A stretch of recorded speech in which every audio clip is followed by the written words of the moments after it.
I'll give a brief intro to AI and machine learning, very high-level perspective. And you can think about AI and machine learning, as well as other systems, as algorithms. So any type of algorithmic decision-making, it could be an AI system, could be machine learning, or could be just a person across the computer, give you some decision. Think about this as this person is following an algorithm. This person is following a rule-based system.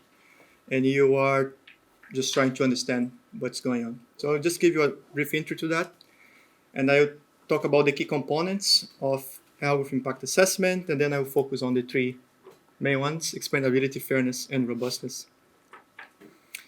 So just focus on the introduction to AI and machine learning, just the principles and goals, ways to learn in a nutshell. I'll talk about supervised learning, which is the key mode of learning that has been the most successful. And most of the system we are kind of dealing on a day-to-day basis, they are supervised learning type of systems. How do we evaluate them, the typical modeling pipeline, and when learning works and fails.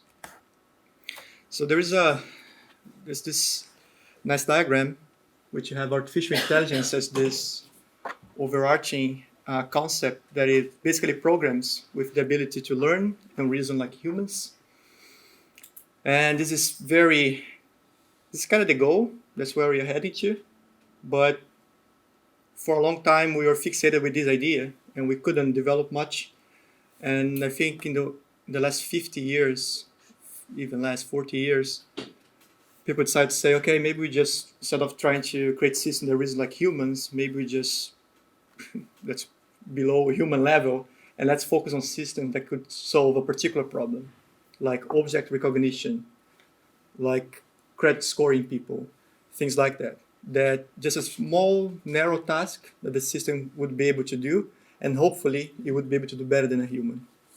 So, and then, in a way, the most successful of all approaches was machine learning. There was some other type of learning that wasn't so successful, which like the symbolic type of adventures that the AI researchers did in the 70s.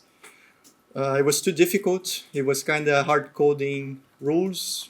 It didn't work out very well, wasn't scalable. And in a way, machine learning was the most successful, which basically algorithm is that the ability to learn without it being explicitly programmed. So you just need data. And as long as you have a loads amount of data, your algorithm gets better. Instead of you trying to translate a human knowledge into a system, you just collect data and then use the data to learn the rules of the system. And most of the things you see doing by the Google people and the deep minds and Facebook and so on, they are in this deep learning layer, which is just a different way for you to train your models. And they are basically neural networks or models that are stacked on top of each other. But I guess 90% of the stuff that we see out there that we think are smart are in machine learning. And some of them are in deep learning. Some of them are just using random forests or some other tool. And there's this nice quote from Zuckerberg. And interesting one. Whenever I hear people say AI is going to hurt people in the future, I think, yeah, technology can generally always be used for good and bad, and you need to be careful about how you build it. It's a bit of a shame anyway, but it's an interesting quote, and I think it's quite an old one. Maybe he has changed his mind in the last few years, hopefully. Zainab has showed this slide before. But the difference between traditional programming and machine learning is traditional programming is you give the program, you give the data, give to the computer generates an output. Machine learning is you give an output, you give some data, and then the machine will learn the program for you. And on a very simplistic term, in the traditional programming way, you give the data, let's say 2 and 2, and the program is plus. And you ask the computer, what's the result of 2 plus 2? And the program will say 4. That's what the computer would do. In a machine learning sense is you give the data, 2 and 2, and you give the output, 4. And then you ask the computer, what is the program that picking 2, and 2 transforms into 4. And the computer would say maybe plus, maybe times. So that's where it starts to be a little bit difficult, which is the same problem as we see around here, which is the machine will come up with an answer that looks reasonable in the principle, but if you, let's suppose we say times, next time that you say 3 and 3, it's going to say 9 instead of being 6. So that's why you need a lot of data, so the machine can avoid these mistakes, hopefully. In a way, both are algorithms, but on a very distinctive way. In traditional programming, often the system is static, it's rule-based, and it tends to be easier to verify because it was coded by the humans. In machine learning, the system is dynamic because with new data, the system changes. It's functional, so instead of using if and else rules, you're using now plus, minus, exponential functions, hyperbolic functions, and so on. And it tends to be harder to verify, but you can verify. That's the most important thing. So there are different ways for you to learn something. You can learn using what we call supervised learning. There's a teacher in the room, and the teacher tells you, okay, here are some news, and some of these news are positive, and some of these news are negative. So the teacher tells you what is positive and what is negative, and then the machine tries to learn that given new data, what would be positive news and what would be negative news.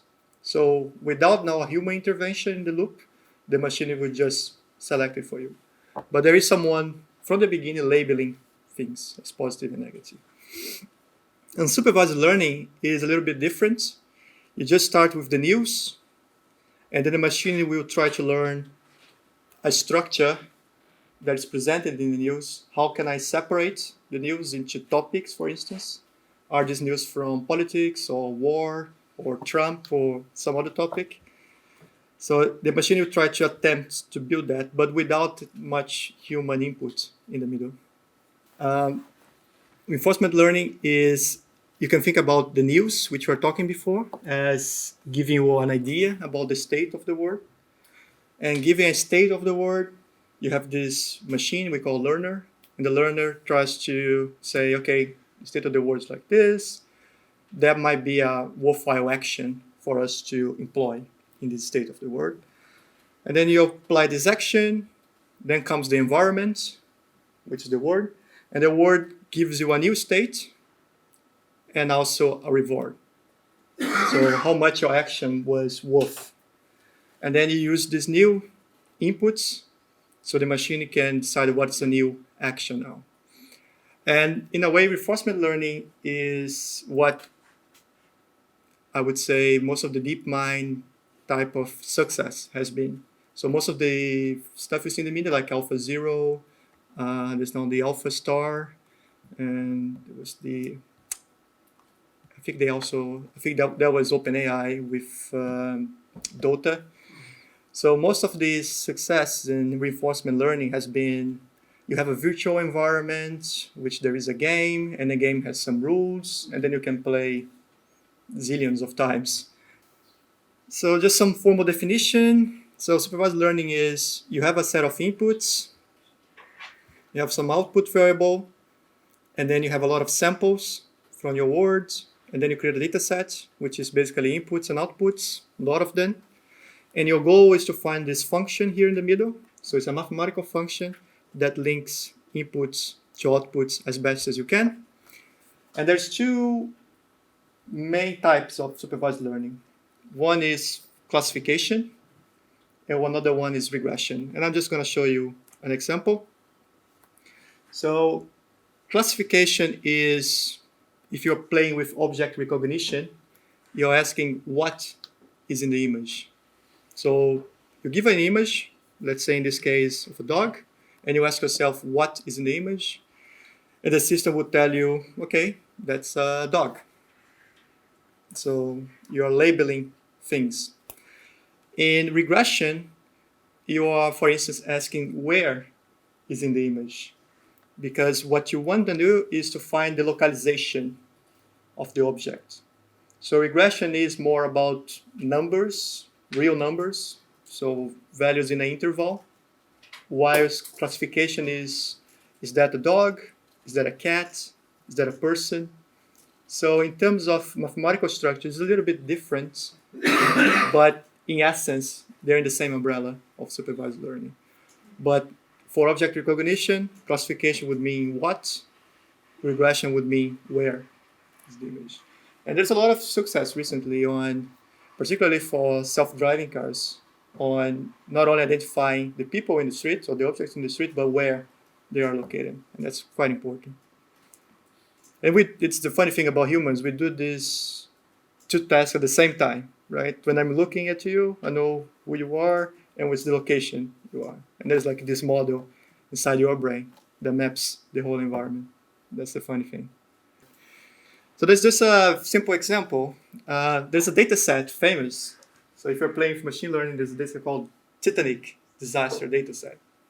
It's basically the records of the people who survived in the Titanic disaster. And it's a big data set. There's a lot of other characteristics. But let's suppose you pick 80% of the data to train a model. And in this case, it's this nice decision tree. This model was basically built from the data. There was no hard-encoded rules. So the model learned what would be a nice decision tree to predict if someone survived or not survived in the Titanic disaster. And the first interesting thing is the gender male? If no, has survived, definitely. If he has, then it's a little bit complicated because could be, could not be. That's one of the interesting models because it's quite explainable. You can just look to the model structure and come up with some rules. If you go very deep in the decision tree, then it does not become explainable anymore. Decision tree with, I don't know, 10 levels, like impossible to understand. But with 3 levels, 2, that's kind of enough. And let's suppose you pick this decision tree and then you show new data to it, some data that you have rolled out. And here's the new data. So now you know the gender, the age, and the number of siblings this person had during the Titanic journey. This person has survived. But the model, if you go through all the steps, said no. So that was a mistake. So the person has survived, but the model said no. And there's another case which is a woman here. She has survived. She has died, but the model said yes, she survived. And you can create a nice confusion matrix like this, which tells you observation yes, prediction yes, and you can just count the number of yes and no's and fill these boxes over here. With this confusion matrix is a way to summarize the model performance. But that's not the solution. The solution is which metric you're going to use to evaluate the model. And that's where the mathematical problems kicks in, which is what sort of metric you're going to ask the data scientists to use to evaluate how good is a model compared to another model. And I learned in the schools 10 years ago when I did my data science course that we should just look into maybe accuracy, precision, sometimes F1 score, sometimes area under the curve, and that's it. So we didn't learn about fairness, we didn't learn about robustness, we didn't learn about explainability. Just look into these numbers. If they look good, that's it. Just go to the next task. And one of the key problems tends to be when you summarize everything into a number,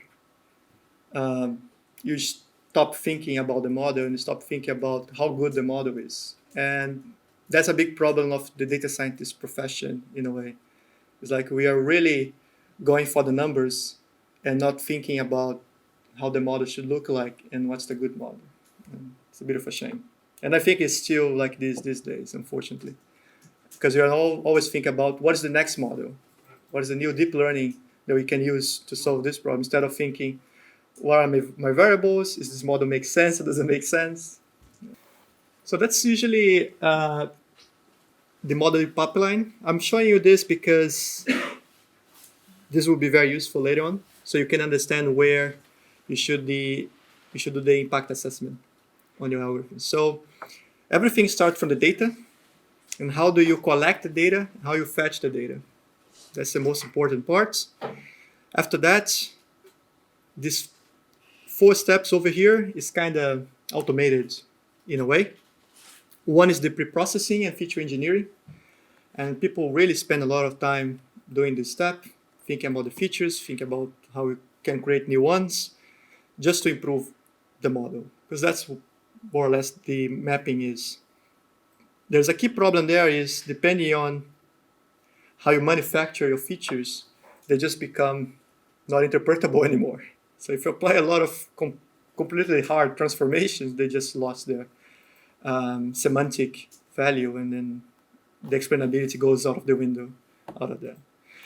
Model selection, very important, and usually compared to statisticians, machine learning scientists tends to take a more defensive approach there, which is we don't think that's the right model. We say we don't know what the right model is. Let's try 20 different models and let's see which one works better. That's very defensive, but at the same time a little bit complicated, because you say, yeah, I'm not sure, let's just try everything and see how it goes. And that's probably one of the ethos, in a way, of the data science. Like you move fast and you shouldn't break things, but you end up breaking things because you are trying so much stuff and you use what works. Then you do some post-processing, you try to report what is matter, what doesn't matter, and then you productionize and deploy. And that usually is the most hard part, which is, okay, you made this beautiful model, how can you put this in production and deploy? That takes a lot of time, but that's very important. If you want to do some assessment as a potential AI assessment analyst or something like that, I would encourage you to use, for you to understand more the system.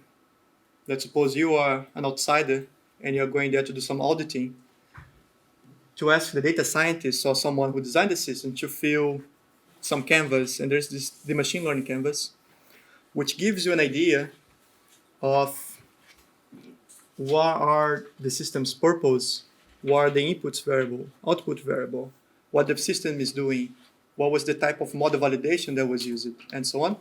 And it gives you a nice picture, because you can just look into this canvas,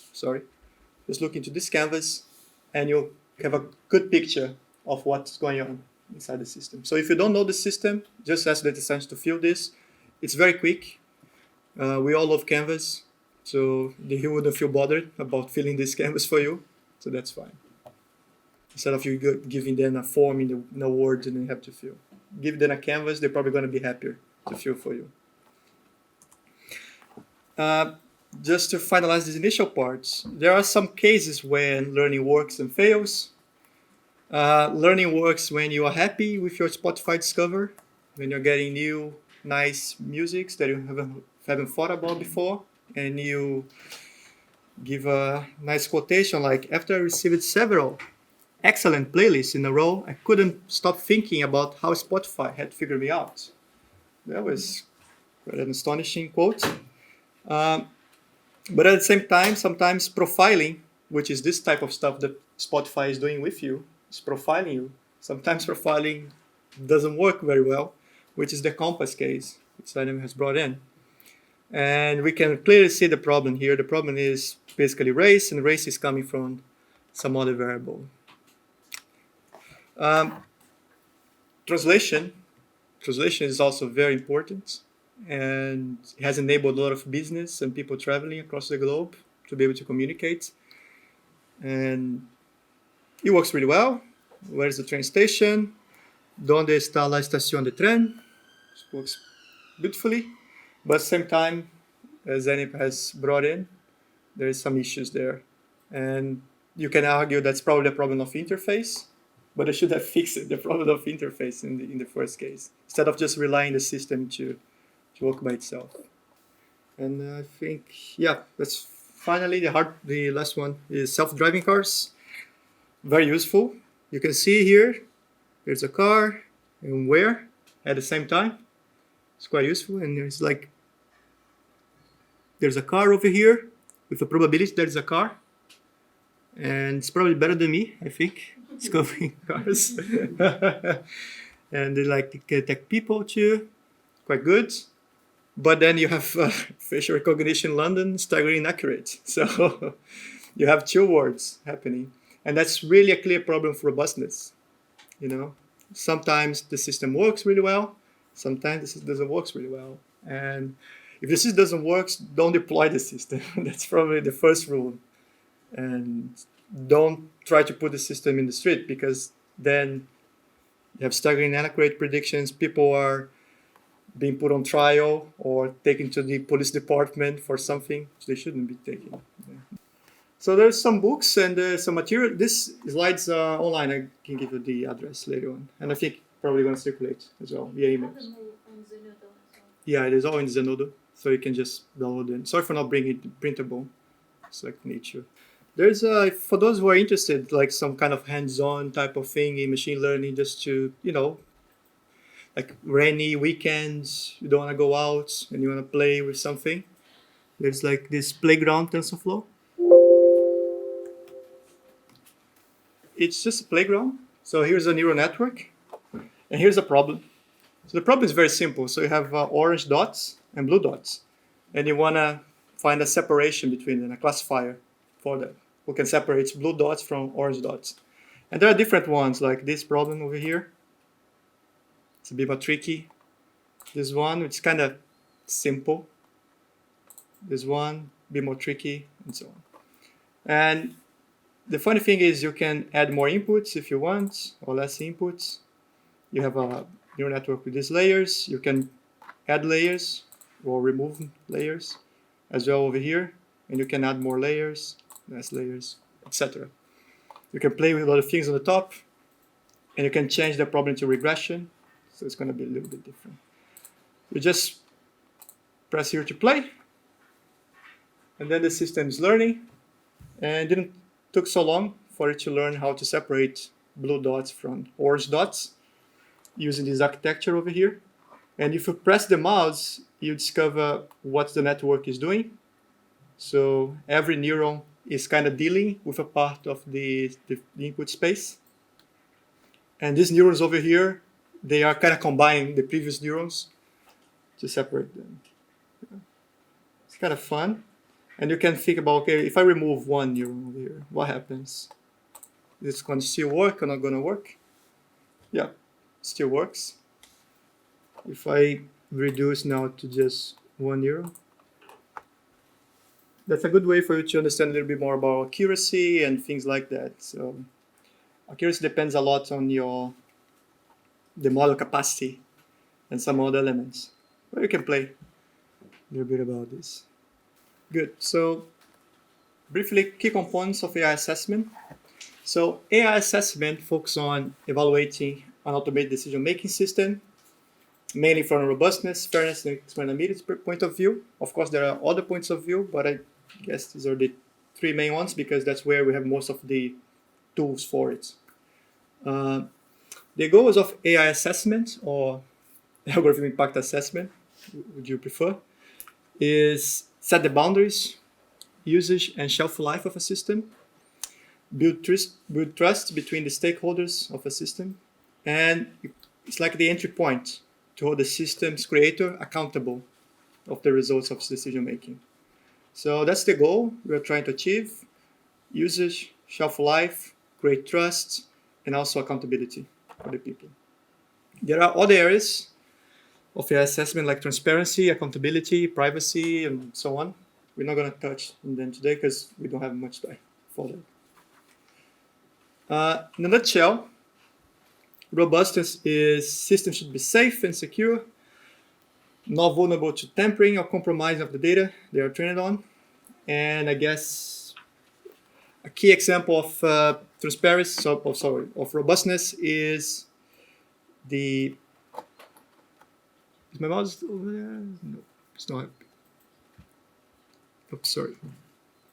You have to put a pen. Laser pointer. Okay, it's not. So one of the key examples is the Microsoft Today, which we discussed earlier before. And just 24 hours online has to put down because it suffers some adversarial attacks. And that's a nice area of research these days, adversarial attacks. And if they have stress tested the model, putting some trolls to attack it, then we probably would discover this before putting online. Fairness, systems should use training data and models that are free of bias to avoid unfair treatment of certain groups. And I guess Compass is the corner case for that. And explainability is systems should provide decisions or suggestions that can be understood by the users and developers. And I think for those who created Compass, if they have an interface, with nice UX for explainability, I think that would have been clear for them that the system had some problems in the first place.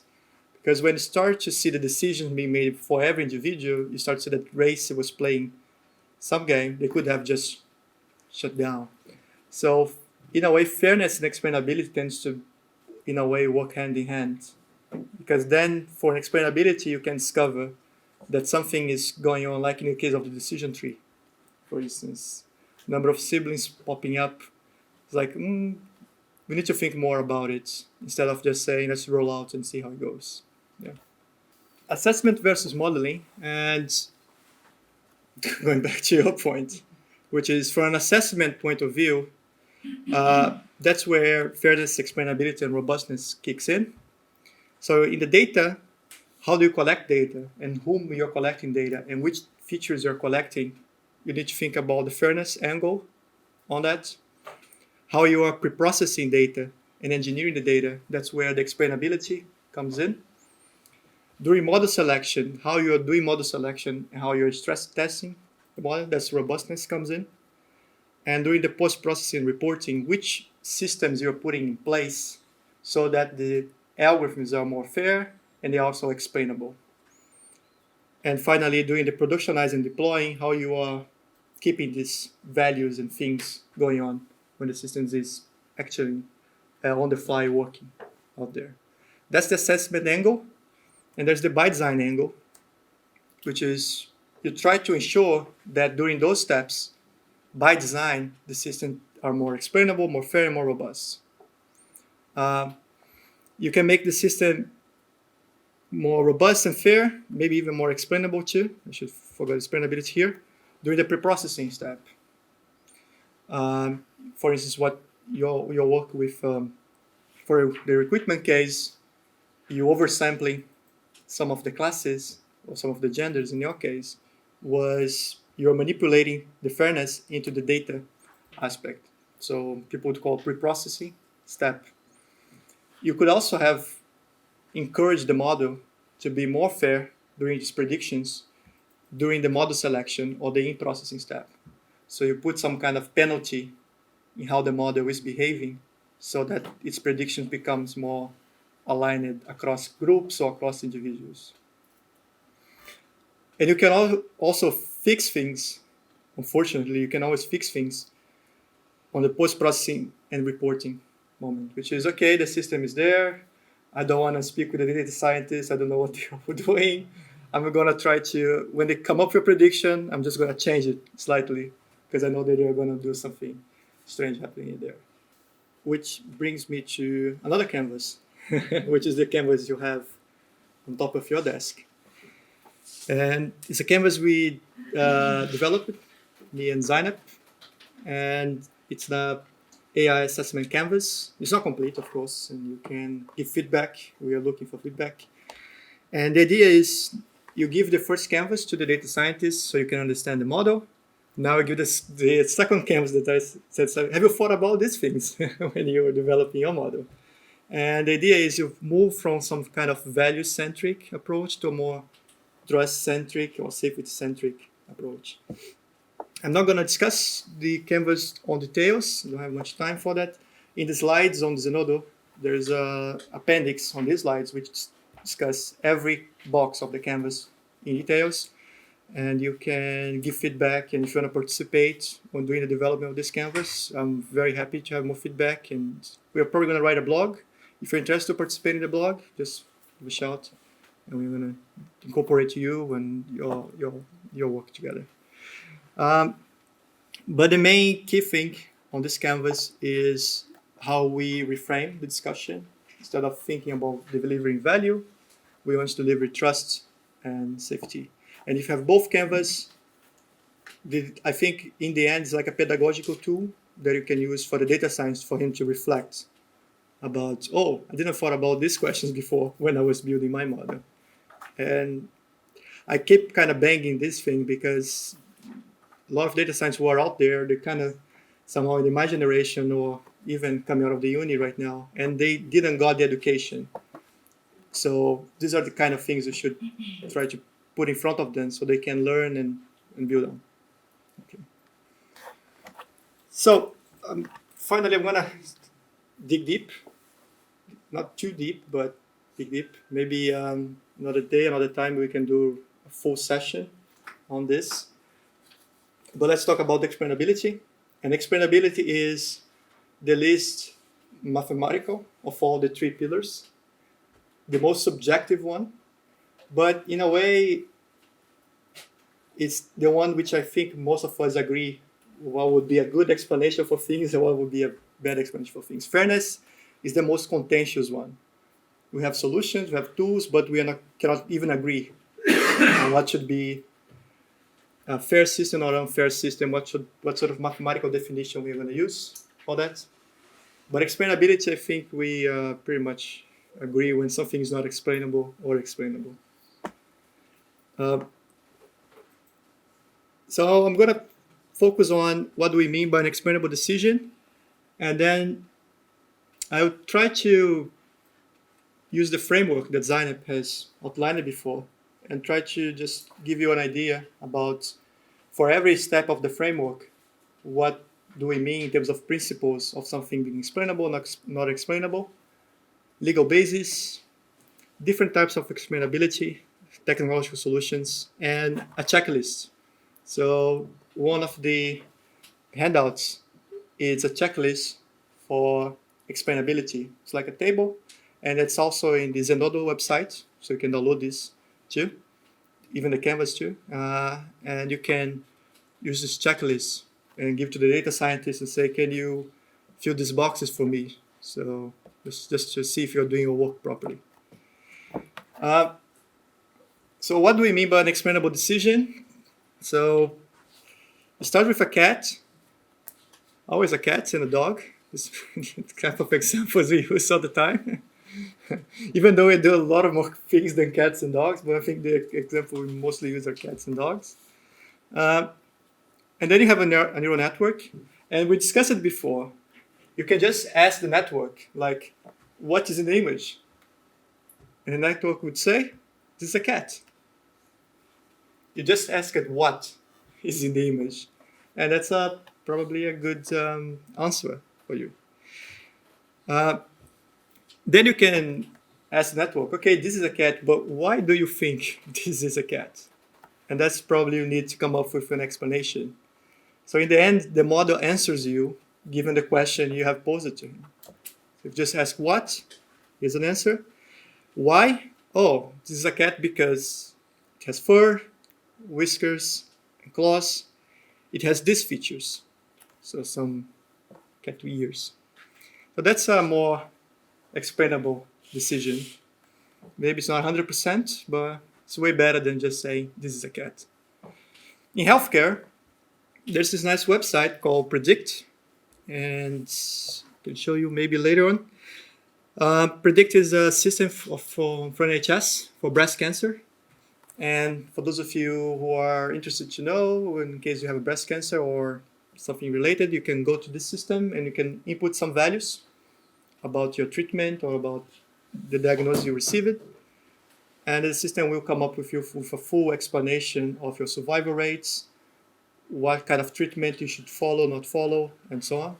It's quite a good one. Yeah, it's... Don't do it if you have a strong nurse. Yeah, Right? okay. The, That's true. the false positives are an unresolved issue with automated Yeah. diagnostic, Yeah. diagnostic tools. Yeah. And in finance, instead of just say your loan was rejected, they can give you an idea of why your loan was rejected. And sometimes because you didn't have much money on your checking account, or you didn't bank with this bank for quite a good deal amount of years. So it would be good to know a little bit of what's going on. There are different types of explanations. So some explanations are kind of counterfactual.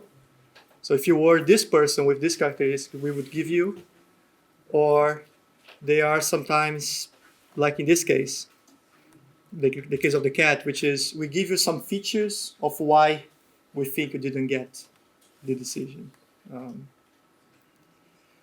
that's where explanation becomes subjective because it depends on the application, depends on who are going to receive the explanation.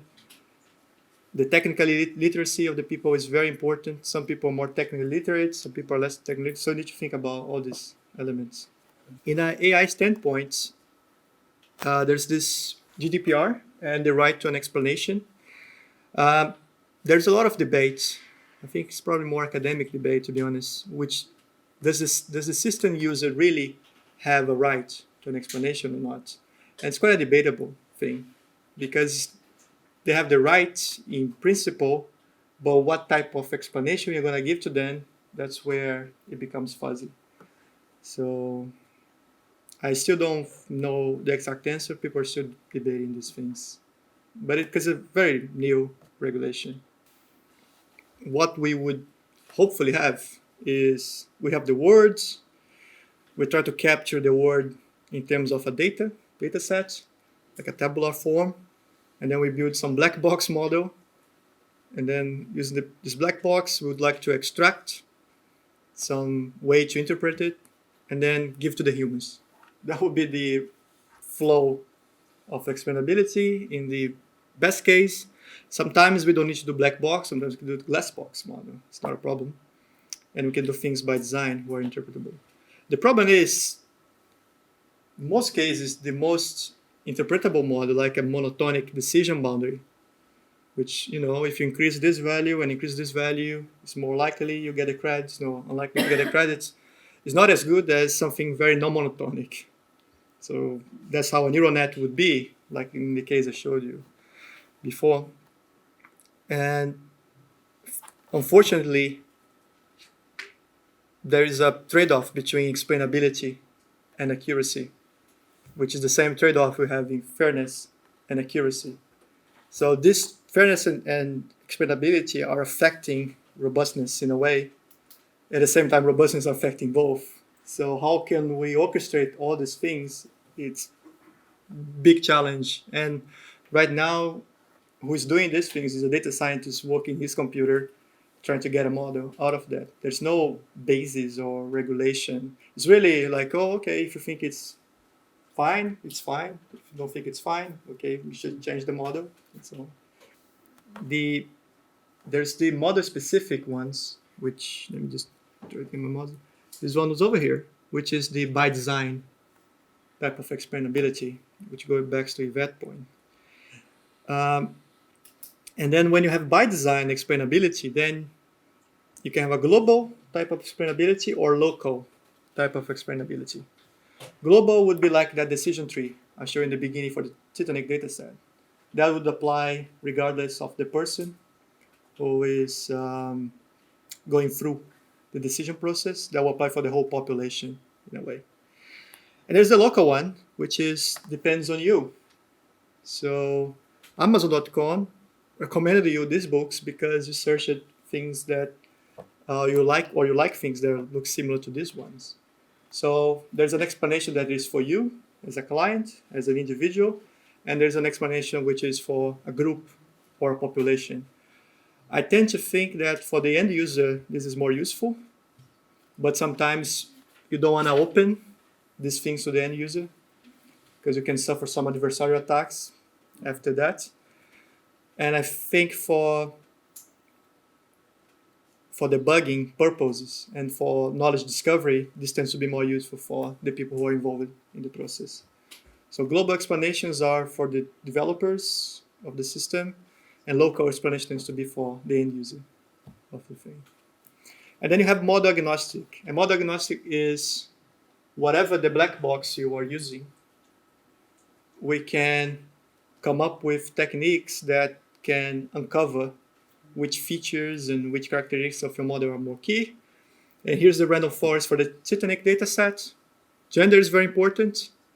So still females are classified as survival most of the time. But class, which class you were in the ship is very, very important. Yeah. And you can see that siblings is like very less important right now because class comes in that moment. If you have global level, is this way. Local level is our case for the low one, the rejection of your low one. The key question is, if you are having to assess someone, if you cannot do this by design, I think probably model agnostic and then asking for some local and global explanation is key things and you can do. And the good thing is there's tools available. There are some techniques, which I'm going to show you some in the next slide, but there are tools available and people can use these tools to build explanations. So there's no more excuse for not providing at least some explanation. I'll not say 100% good explanation, but some explanation. If you're not doing it, it's because, I don't know, that's not part of your work, or a little bit too lame, depending on, or you are kind of hiding away something and then you don't want to show it to the outside world. There's two views right now, which is there's techniques and why you're not using them, and why you're using this fancy model instead of now trying to use some technique, very simple ones, to investigate what your model is doing. Okay. There's some technical solutions for explainability, and here are some examples: the feature importance chart, and there's the partial dependency plot, and I think some of you have seen this chart before. Like when you increase the age of the individuals, the probability of surviving goes down in the Titanic problem. If your fare was high, the probability of surviving increases. So that's an explanation that you can give. And there's this local interpretable model agnostic explanations, which is okay, here's an image, why you're thinking there is an electric guitar in the image, and the system tells you because of this part of the image. And why do you think there is a Labrador? Oh, because of this part of the image, and so on. So there is techniques and tools that you can use to explain decisions, even in terms of images, which tends to be quite complicated compared to just a row in a data set that you can use. And if you're not using, is because you didn't want to bake in as part of your deliverable when you start your project. Finally, the checklist, which you can find on top of your tables. Some questions that you can put in a checklist is, did you design the AI system with interpretability in mind from the start? It's a question you can pose.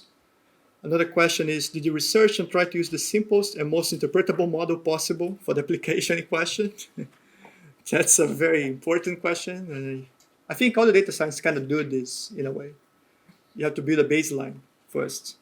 But these are questions that you need to reason and think about.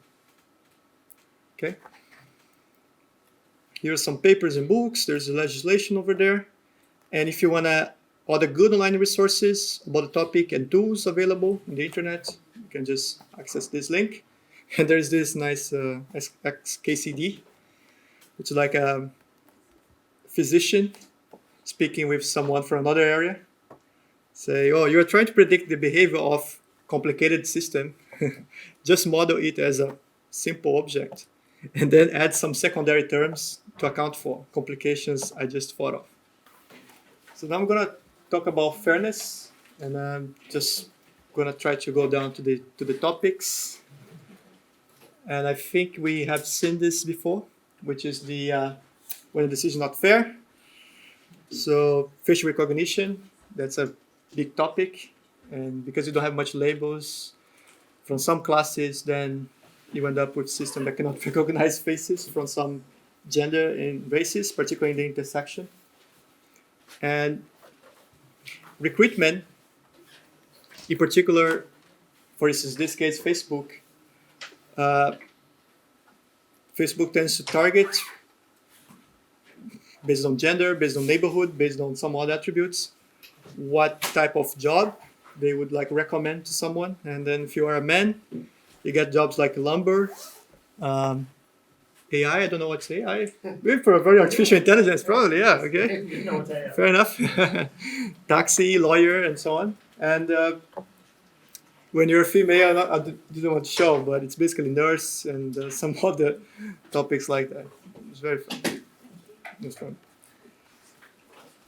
The principles of fairness, in a way, it's being always the humanity. If you think about it, like if you go back to the old age of humanity, it's always being out there. And I think in the UK, in a way, it started with the Magna Carta, the first charter for okay, here are the barons.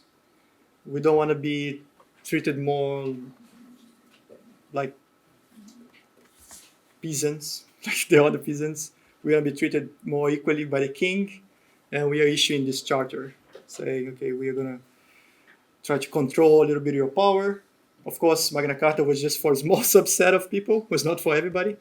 And then gradually, this thing starts to go to more people and embrace all the different regions of the world. And I think the most overarching one was the UN, Universal Declaration of Human Rights, which came after the Second World War. And after that, then there is more, these principles are starting to become more legislation at the local level. And AI, fairness, it has two concepts. One is the concepts of fairness being a substantive concept, which is you try to treat different groups in a substantive, equal way. And you also try to create procedures that these two groups would face. So you have a substantive way, which is about resources, and procedure, which is about techniques that you are applying to these groups. And the legal basis for fairness, there's a lot of legislation around, and most countries, I guess, when they have a constitution, fairness is there as a key principle. And it's like in France, in Germany, and Brazil, and I think in Turkey, and some other countries around the world, it's over there. In AI standpoint, you can find fairness more as a principle, I guess, not still as a legislation, unfortunately. You can get some principles on the IEEE ethically aligned design. And the one that I really like a lot is the European Commission Ethics Guideline for Trustworthy AI. They really did a very good job on mapping the key elements for fairness, for robustness, and for explainability. They have everything there. The checklist which I give to you is something that I took from there. So everything is there.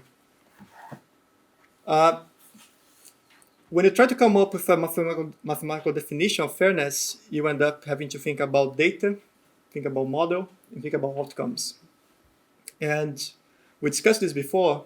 The main challenge is the data, which has been tainted across time.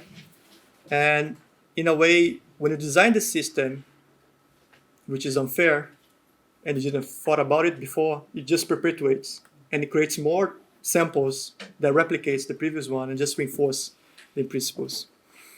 Sometimes you don't have features for some groups, and that's very common when you want to do research in very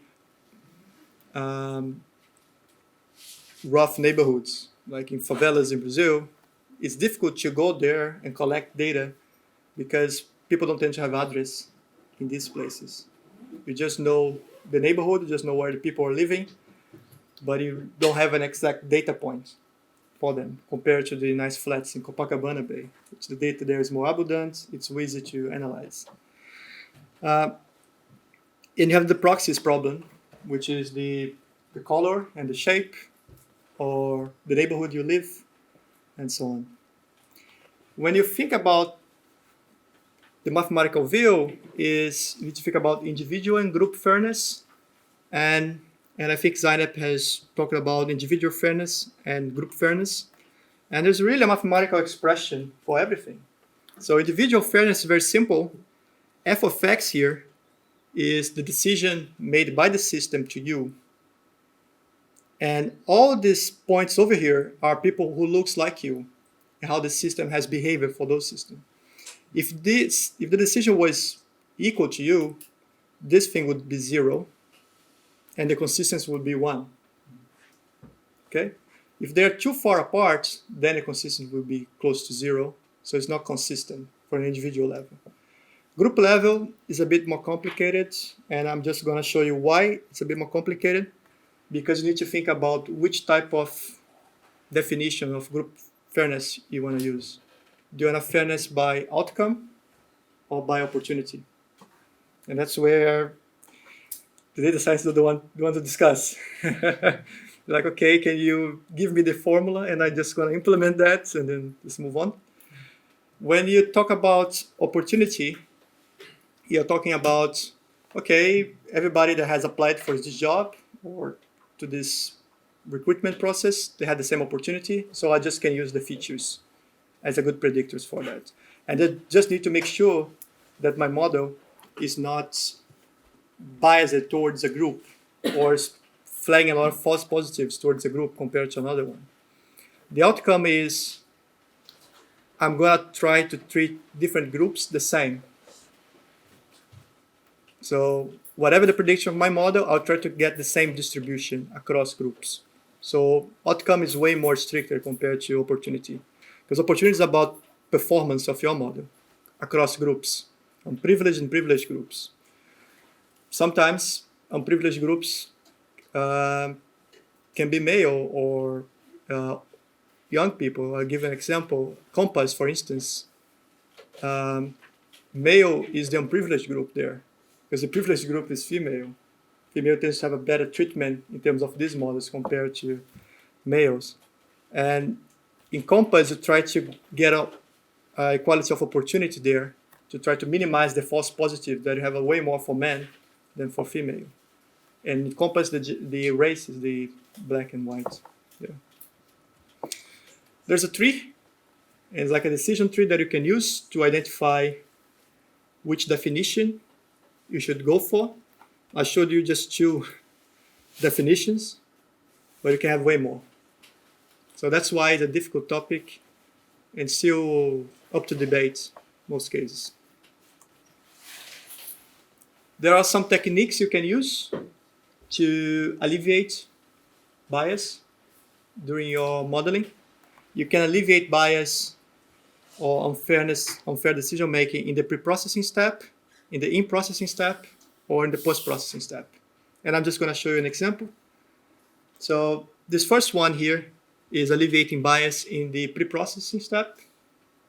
So you have your model, so you have your data, and when you break down your data into 2 groups, so let's say group blue and group orange, you are trying to remove this impact that this scoring is happening across these groups. And then usually, if you are coming up with some type of new IQ test or some type of new creativity assessment, that happens a lot when you break down by gender.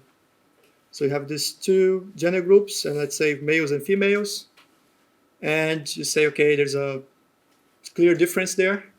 I don't want this difference to appear because I don't think gender has a key factor to explain why someone is more creative than another one. And then you basically tries to subtract the mean from this distribution so they become more aligned. That's a way you can correct the features before you move on. Another way is to do this in the model level, during the in-processing.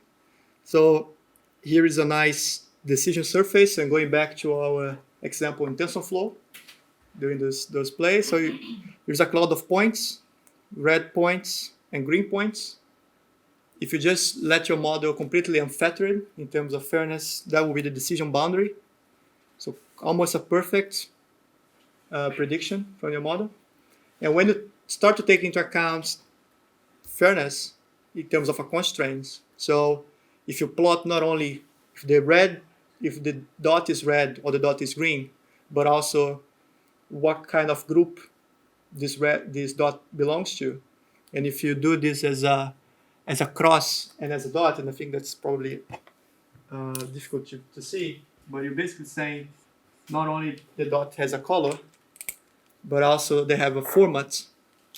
So they could be this, they could be that, or they could be this, they could be that. So they have only a group and a class. If you try to take into account that, the model has lower accuracy, but they are way more fair compared to another one. And then you can mitigate that into the modeling process.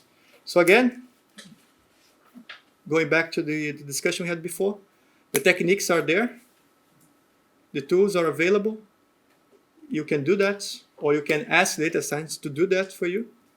So there's no more excuse, but you need to think about what type of definition and what sort of systems you want to have. There's a checklist, which is also on top of your table, that you can use to do an AI or algorithmic impact assessment. So there's some papers, online resources, and that's why I told you most of the research in fairness has been over the last 7-8 years. So people just thought in the beginning that was like, oh, some people researching fairness, that's fun. And then suddenly, this massive amount of publications over the last 2-3 years. And to be honest with you, any conference on artificial intelligence these days has a workshop, has 2 or 3 sessions, and has 3 or 4 panelists on this topic. It's like really massive now. Just finishing, robustness. So we have seen these examples before. Microsoft Stay, facial recognition not working. And there's this example over here, which is you take an original image of a benign tumor, and you apply a small amount of noise to the image, which is kind of imperceptible for a human. And the system says, now the tumor is malignant instead of being benign, as it used to be. And you can think about like, well, what's going on? It's still the same image from a human perspective. We can see that's the same image because, I don't know, maybe during evolutionary process, our brains and the filters attached to it was able to filter any particular amount of noise, and you can still recover the original image. But a computer, if it's not trained properly, cannot do it well. And it's just a small amount can render something benign as malign. So in terms of principles, robustness falls into the principle of prevention of harm, and it has a lot of literature behind it. And you can also find it in the UN Universal Declaration of Human Rights. It's also there. So in terms of principle that we are following when you're thinking about robustness, is over there. The problem is the legislation. And the good thing about robustness is there's a lot of legislation out there. And most of the legal basis is established by an interaction between regulatory agencies, professional associations, trade groups, and they think about the standards, the code of conduct, and so on. And in finance, we have the FCA, the UK, and the Financial Stability Board, and the British Bank Association, and we can think about the Bank of England as well playing a role, and the Treasury. So all these agents, they sit together and they think about what the rules are. And it's very sector-driven, which is quite nice because robustness is a question about what's the application in the end. It cannot be something broad. If you want to find something about AI, particularly, you have to look into the European Commission's ethics guideline for trustworthy AI and the IEEE one. When we think about the mathematical definition, we can think about 4 aspects of robustness. First aspect is the resilience to attack and security. And we discussed this before, but Microsoft today was not scoring very high in terms of resilience to attack. What is the fallback plan? And our friend from the Department of Work and Pension said the fallback plan is there's a human who comes in and do the intervention. That's good.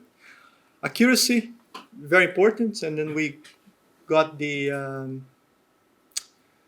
in the beginning when I showed you the staggeringly inaccurate facial recognition. That's a big thing. You try to have a system which can make correct judgments instead of just having a system that comes up with prediction that doesn't make any sense to reality. And you need to think about what you have in place. And I think there's way more computer science point of view that can make the system reliable and reproducible. So if you come up with a new machine learning model, how can you show the steps you have come up with to design this system and to reproduce this system in case we need to do it afterwards in some other domain. We can map each criteria, accuracy, resilience to attack, and so on, into mathematical or technical concepts. So accuracy can be mapped to something called expected generalization performance, which is basically the question, in general, on average, the algorithm works. The question of resilience to attack can be mapped to adversarial robustness, fallback plan, and general safety to formal verification. And reliability and reproducibility can be put into continuous integration. And each one of these mathematical and technical concepts, there is a formula for them. So when we started with interpretability or explainability in the beginning, we had no maths. There's some maths, of course, happening in the background, but there's not a good definition. And then we start to become more mathematical as we went to fairness, and now quite a good ideas about what we mean by robust or what we don't mean by robust. And I feel that the other areas are kind of moving gradually towards this more, we have a good idea about what we mean by something fair or something explainable and not explainable. But I think it gets over time. I'm just going to show you some examples of what we mean by these mathematical formulas, which are a lot of approximations. When we think about expected generalization performance, we can use technical solutions like cross-validation, covariance penalty, and so on. For robustness, adversarial robustness, we can use evasion attacks, defense techniques. Verification, formal verification is very hard. You need to have an idea about what's the correct solution to that problem. So if you're modeling a physical system, it would be good for you to have the physical model. And if you are trying to approximate that physical model using some model, you need to see whether this model respects the physical laws behind that system. And reliability and reproducibility, I think, is the most of all advanced. We have so much tools available, and most of them are for free. GitHub is an example. When you're a researcher, it's for free. When you're working in a company, it's not too expensive to use. You can use Bitbucket via Mercurial and so on. If you want to reproduce your analysis, you can use Binder or Docker, etc. If you want to do testing, you can use Travis, Scrutinizer, etc. So there's tools available. You can just put this stuff together and work on. Just to give you an example, what do I mean by these techniques? One is, how do you measure generalization performance? You can use something called cross-validation. Some of you are aware of. You have your data set, which is this massive block over here. You just split the data set with the data that you are going to give your model to learn, to train. And this other bit of the data that you're going to use for your model to validate itself, to assess the performance. You do this 6 times. You get the accuracy of a model for that whole set, and you average that. That's the roughly the generalization performance that you expect that your model is going to deliver in real life. And that's another type of thing that you can do, which is you start with an image, like a panda image. You add some bit amount of noise there, and then the system says, oh, it's not a panda anymore. Now it's a gibbon. So that's a way which you can assess whether your model is robust, not robust, etc. So finally, there's a, again, checklist on top of your desk, and a lot of questions that you can pose to the data scientist about how robust is the system he's developing or not. Just some papers to read and some online resources that you can find. There's a nice XKCD as well. This is your machine learning system. Yep, you pull the data into this big pile of linear algebra, then collect the answers on the other side. What if the answers are wrong? You just steer the pile until they start looking right. And that's pretty much how you shouldn't develop a robust system. But I think that's it from my side. And thank you all very much for staying along.